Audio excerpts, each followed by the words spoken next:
Director Dettelbach, I'm so glad you finished up talking when you're talking about stolen weapons. When weapons get in the bad guys' hands, they're stolen from some group. We already had Mr. Gates talk about the weapons that were stolen from you. But let's just talk about it. I know you thought Fast and Furious was over with. It's not over. It's not over. There's a licensed FFL that I am aware of that sold a weapon during that Fast and Furious time. Who did he sell it to? To ATF. Guess what? It was recently traced to a crime. Guess who's got to respond to that? The FFL. It was ATF that ran Fast and Furious. 2,000 guns. 2,000 guns. And this one recently turned up in a crime. And now you're coming back to the FFL saying, well, hey, who'd you sell it to? Well, I sold it to an ATF agent. Where'd it go? Well, you guys had guns stolen from you. So I want to know this. How many other guns from Operation Fast and Furious remain unaccounted for? Operation Fast and Furious has been the subject of numerous reports, and I do not have. So you don't know. I don't have the specific answer. I can get back to you if there's source information. You don't know because there were over 2,000 guns. Last report that was published was that you'd recovered 700 of them. Mexico reported 150 people killed or maimed with guns that ATF had through Fast and Furious. That's what the radical left Democrats thought was a great program. So don't elaborate and try to say, oh, hey, guess what? You know what? I can get you numbers. I would like those numbers. Because I also want to know this. How many guns walked away altogether from ATF? Since Fast and Furious. During Fast and Furious.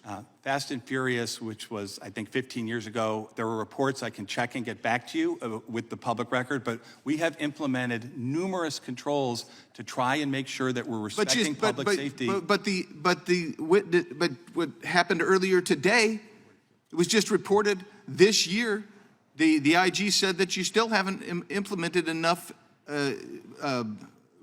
reforms, guidelines to watch over to make sure. You were the victim of how many guns were stolen from you guys?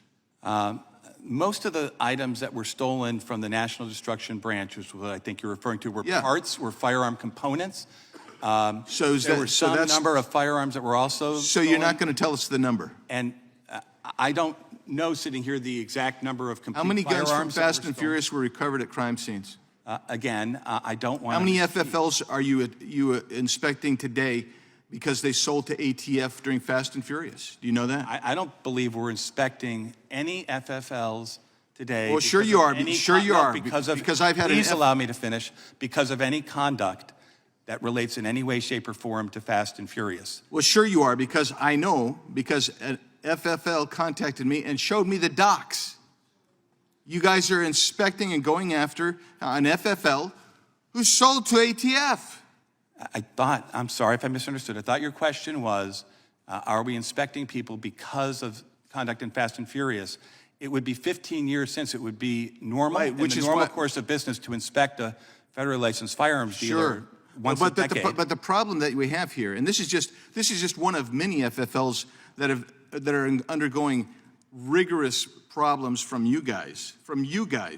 This is an FFL that's sold to an ATF agent. The ATF lost track of that weapon. It gets used in a crime, and now he's having to respond. Why isn't ATF having to respond? Because it gets back to the hypocrisy of your zero tolerance policy. You guys can't live up to your own requirements and guidelines, but you're going to go after FFLs. How about this one? We have a case where a customer of an FFL who's an American citizen of Armenian descent visited by ATF agents seeking information about his legal firearm purchases. When asked why they wanted to know about his firearm purchases, agents told him that it was because he was born in Iran and had purchased multiple firearms from that FFL. Think about that. How about this one? A different FFL. They have video cameras everywhere. They have one room. The ATF inspector goes in, takes the documents with him, and on their personal phone starts taking pictures of all the documents, personal phone. Is that normal? Is that normal to use your personal phone? Again, I'm not familiar with the facts and circumstances of that. Is that normal? Matter, is that part of you guys? But but we conduct our inspections pursuant to a procedure. It is a public procedure, and we follow that procedure in conducting those. Including personal phones of your inspectors. Time of the gentleman has expired. The chair now recognizes the gentleman from California for 5 minutes. Director, okay, watch this stuff. Director, right over here.